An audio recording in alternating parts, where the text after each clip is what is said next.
Melissa Carter used to believe her silence kept the peace.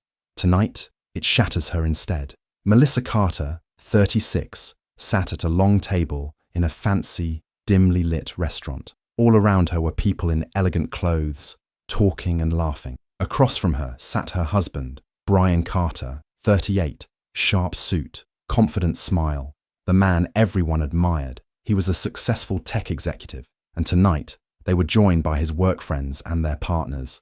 The table buzzed with laughter and clinking glasses. Melissa smiled politely, trying to join in the light-hearted conversation. "That reminds me of when she began, but Brian cut her off. "Melissa?" He grinned cruelly. "You mean the stay-at-home failure? What would you know?" A few people chuckled uncomfortably. Melissa's cheeks burned. She forced a small laugh, hoping it would pass. But Brian didn't stop. "I mean, really," he continued louder now. "Maybe you should go back to school before trying to talk grown-up business." His voice had an edge. Another person at the table laughed, not kindly. Melissa looked down at her plate. Her hands shook slightly. She glanced at him and whispered, "Why are you doing this?" He leaned back in his chair and shrugged. "Just being honest. No harm in that, right?" The table grew quieter. No one knew where to look. Melissa bit her lip and stayed silent. The pain in her chest was deep and cold, like something breaking slowly inside her. Just then, Brian's phone buzzed. He glanced at it, smirked, then his face changed. The color drained from his skin. Without saying a word, he pushed back his chair and stood up quickly. "Excuse me," he mumbled. And then he walked out, just like that. No goodbye, no explanation. The table sat in shocked silence. Melissa looked at the door where he had disappeared. Her heart pounded. Something was wrong. Something more than just his cruelty. And for the first time in a long time, she wasn't just embarrassed. She was afraid. Melissa once had a busy, exciting life. She worked as a marketing manager and loved her job. She had big ideas, a strong voice, and plans for the future. But when she and Brian had their daughter, Lila, Melissa decided to stay home and raise her. She thought it would be temporary. She told herself she'd go back to work one day. That day never came. Now, most of Melissa's time is quiet. Lila is 6, sweet and full of questions. But once she goes to school, the house becomes still. Melissa cooks, cleans, and waits. Sometimes she sits in silence for hours, wondering how her life became so small. She doesn't really talk to Brian anymore. When he comes home, he's tired or annoyed. He scrolls through his phone during dinner, barely looking up. He used to smile at her. He used to ask about her day. Now he only speaks when something is wrong, or when he wants to remind her that everything they have is because of him. Brian wasn't always like this. He grew up poor, fighting for everything he had. He worked hard, built his tech company from the ground up. He's smart and driven, and he knows it. He wears expensive suits, speaks at big conferences, and people listen. He likes power, he likes attention, and he likes control. In private, Brian is cold and sharp. In public, he's charming and funny. Melissa used to think he was just stressed from work, but over the years, the cold moments became normal. The jokes at her expense, the way he reminded her that he paid the bills, that she hadn't earned anything, it all built up slowly. He never hit her, he never screamed, but she always felt small around him. Their marriage wasn't always this way. They used to laugh together. They used to share secrets in bed and hold hands at the grocery store. But now, Melissa can't remember the last time he looked at her with kindness. Somewhere along the way, he stopped seeing her as a partner. To him, she became part of the furniture, useful, quiet, easy to ignore. When she tried to talk about her dreams again, about maybe working part-time or taking classes, he dismissed her. He'd say, "You don't need that. You have everything here." So she stopped asking. She stopped dreaming. Her self-worth faded little by little, like paint slowly peeling off a wall. Most days, she just tried to stay calm and keep things steady for Lila. The only person Melissa still truly trusted was her best friend Jade. They had been friends since college. Jade was strong, bold, and worked as a lawyer. She had always supported Melissa, but lately, Jade had grown more worried. She told Melissa, gently but firmly, that Brian's behavior wasn't just mean, it was emotionally abusive. Melissa didn't want to believe it. She made excuses. She said Brian was under pressure, but deep down, she knew Jade was right. Then there was Evelyn. She was Brian's assistant, always calm, always watching. She was polite to Melissa, but not warm.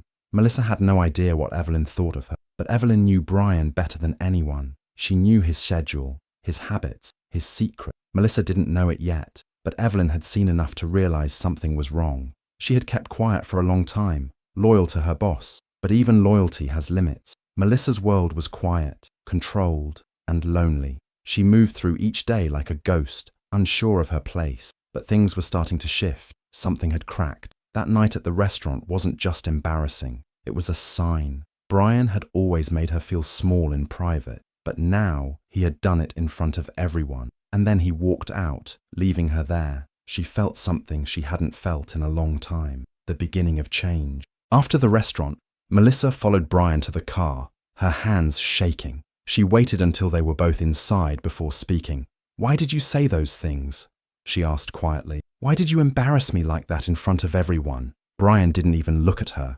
"Don't start," he muttered, eyes on his phone. "I'm serious," she said, trying to keep her voice calm. "You hurt me." He sighed loudly, annoyed. "It was just a joke. Don't be so sensitive." Melissa stared at him. "That wasn't a joke, Brian. That was cruel." "I don't have time for this," he snapped. "I have a late meeting. We'll talk later." Without another word, he started the car and drove home in silence. As soon as they walked in, he grabbed his laptop bag and left again. That night, Melissa sat alone at the edge of her bed. Her chest felt heavy. Her eyes stung. The house was dark and quiet. Then her phone buzzed, a call from Jade. "Hey," Jade said gently. "Are you okay?" That was all it took. Melissa burst into tears. She couldn't hold it in anymore. "He humiliated me," she said through sobs. "He doesn't even see me anymore, Jade. I feel invisible, useless." Jade stayed quiet, listening. "I'm scared," Melissa whispered. "I don't have a job. I don't have money. He controls everything. If he really wanted to leave me, he could take Leela. I wouldn't even know how to fight back." "You're not alone," Jade said firmly. "You're stronger than you think, and we'll figure this out. Together." Melissa cried until she had no more tears. For the first time, she said the words out loud. "I think he's trying to get rid of me." The next morning, Melissa was in the kitchen making toast when her phone buzzed again. It was a message from an unknown number. "Evelyn here, Brian's assistant. I need to speak with you. It's important." Melissa stared at the message. Her hands began to tremble. They met later that afternoon at a small cafe across town. It was quiet. Nobody seemed to notice the two women in the corner booth. Evelyn looked tired, but calm. She slid a sealed envelope and a flash drive across the table. "I've been keeping records," she said softly. "I've seen things over the past year that didn't sit right with me. At first, I stayed quiet, but after what he did to you last night, I couldn't anymore." Melissa opened the envelope. Inside were papers, legal documents, bank account statements, and copies of emails. Her eyes moved quickly over the pages. "These are his bank accounts?" she asked, confused. "Some of them, ones you didn't know about, hidden under different names. Look at this one." Evelyn pointed to a document. "He transferred a property into a shell company, secretly." Melissa's heart pounded. She looked at the flash drive in her hand. "What's on this?" "More proof. Emails between him and another woman. He's been seeing her for over a year. And this," Evelyn pulled out one last paper, "is the worst part."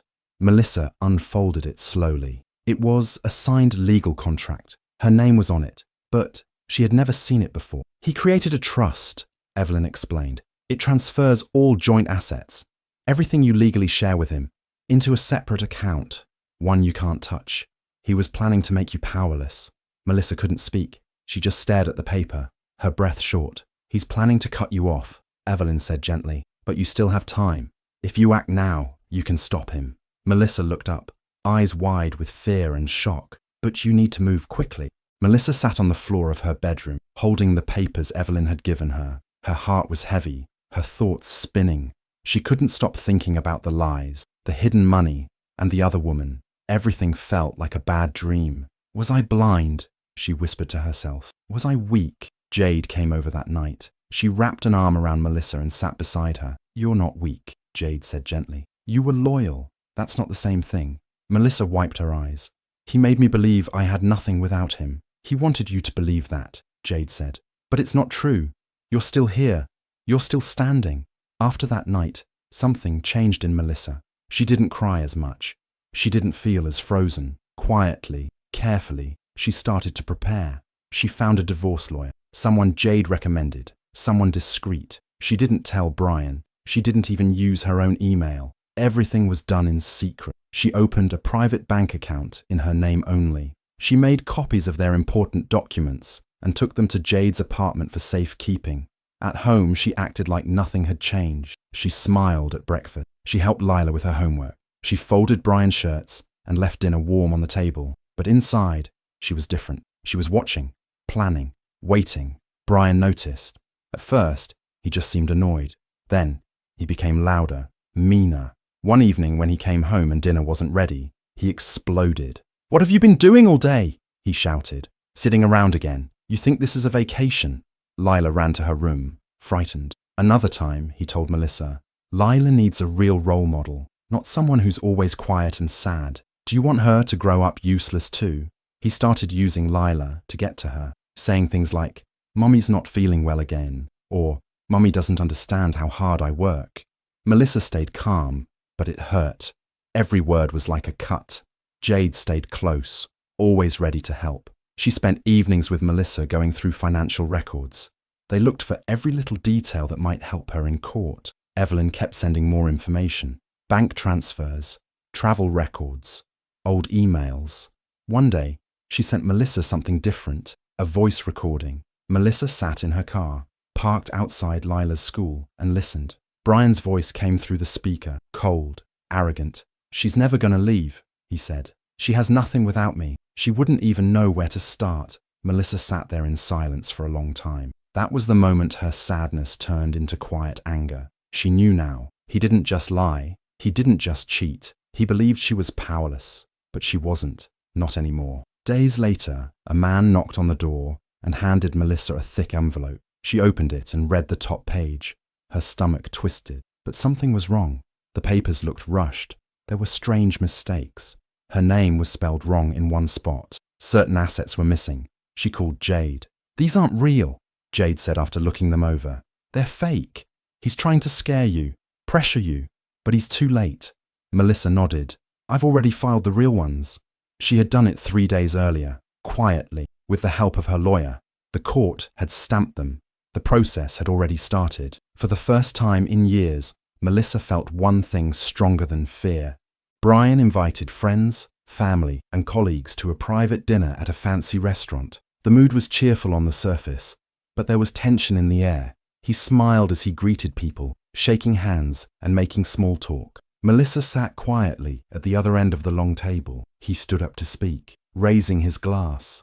"I just want to say thank you to everyone for being here," he said, his voice smooth. "These past few weeks have been tough. Melissa and I are going through some changes, but we're handling it like adults. It's all amicable." Some people nodded politely. Others looked uncomfortable. Brian continued, glancing toward Melissa with a fake smile. "She's been through a lot. Staying home, you know, can be hard, but I admire her patience." A few awkward chuckles floated around the table. Melissa looked down at her plate. She knew what he was doing, trying to make himself look like the kind, patient husband while making her look weak. Then he made another joke. "Maybe now she'll finally find time to take that business class she always talked about." Melissa took a deep breath. Her hands were steady. Her heart beat fast, but she didn't show it. She stood up, calm, ready. "I'd like to say something," she said. The room quieted. All eyes turned to her. Brian looked amused at first. She looked around the table. "Thank you all for coming. I know Brian invited you to share his side of the story, but I think it's time you hear mine." Brian's smile faded. Melissa continued, her voice clear. "For years I stayed silent. I gave up my career, raised our daughter, and supported him while he built his business. In return, he hid money from me, lied to me, and tried to take away everything I had." Whispers filled the room. A few people shifted in their seats. Melissa reached into her bag and took out her phone. "You don't have to take my word for it, just listen to him in his own words." She pressed play. Brian's voice filled the room. "She's never gonna leave. She has nothing without me." The table went still. No one moved. No one spoke. Brian stood frozen, his face pale. "Melissa, stop." But it was too late. The truth was out. At that moment, his phone buzzed. He looked down and saw a call from his company's legal department. He stepped away to answer it. He listened quietly. Then his face turned completely white. His hand trembled. He returned to the table slowly, almost in a daze. Melissa didn't need to ask. She already knew. The subpoena had gone through. His company was now involved. The board of directors wanted answers. And the trust documents, the ones he used to try and cheat her, had been found. The prenuptial agreement he bragged about, now legally useless. Brian looked around the room, but no one would meet his eyes. This time, he was the one left speechless. And Melissa, she stood taller than ever, seen, heard, and no longer afraid. Melissa moved into a small apartment with her daughter Lila. It wasn't big or fancy. The furniture didn't match, and some things were second-hand. But it was clean, quiet, and safe. Most importantly, it was hers. She started working again, just a little at first. A freelance marketing job from home. It didn't pay much, but it gave her purpose. She worked at night after Lila went to bed. It felt good to use her skills again, to remember who she used to be. Jade stayed close. She checked in every day, making sure Melissa had what she needed. Sometimes they laughed like they used to. Evelyn helped too. She made sure Melissa's legal case stayed strong and that Brian couldn't trick her again. Melissa also began therapy. At first, it was hard to talk. She didn't know where to begin, but slowly she opened up. She cried. She let go of guilt and shame. She started to heal. Lila changed too.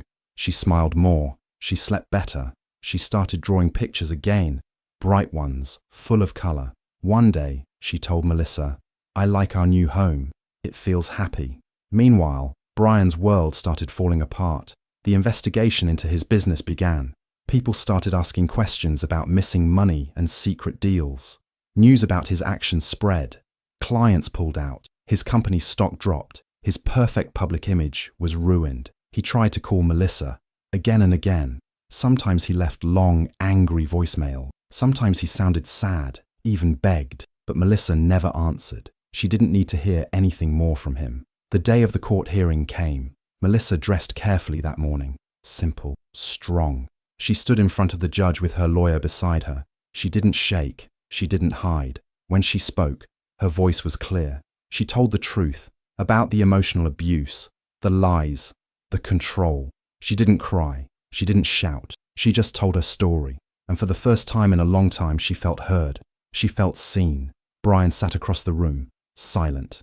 His lawyer spoke for him now. He had no control left. When the judge ruled in Melissa's favor, she felt no need to smile or celebrate. She just nodded quietly. It wasn't the end, but it was the beginning of something new, something better. She had fought, and she had won, not just in court, but in herself. A few months passed. One quiet afternoon, Melissa sat in a small coffee shop with her laptop open. She was writing again, something she hadn't done in years. The words came slowly, but they felt real. It was her story, in her voice. Sunlight poured in through the window. The smell of coffee filled the air. She felt calm. Lila ran over from the kids' corner, holding a piece of paper. "Mommy, look, I drew us." Melissa took the drawing. It showed the two of them standing outside a small house. Melissa was smiling. Lila had drawn a big sun and flowers. "This is our new house," Lila said proudly. "And you're happy?" Melissa smiled, a soft, quiet smile that came from deep inside. She looked out the window, watching people pass by. For the first time in years, she didn't feel trapped or scared. The silence around her wasn't heavy anymore. It was peaceful. She placed a hand over her heart and whispered to herself, "I thought I'd be destroyed, but I was just beginning." Thanks for watching. If you enjoyed the story, make sure to like, comment, and subscribe for more. Share it with someone who might need to hear it. Don't miss the videos on screen. Powerful stories you'll want to see. See you next time.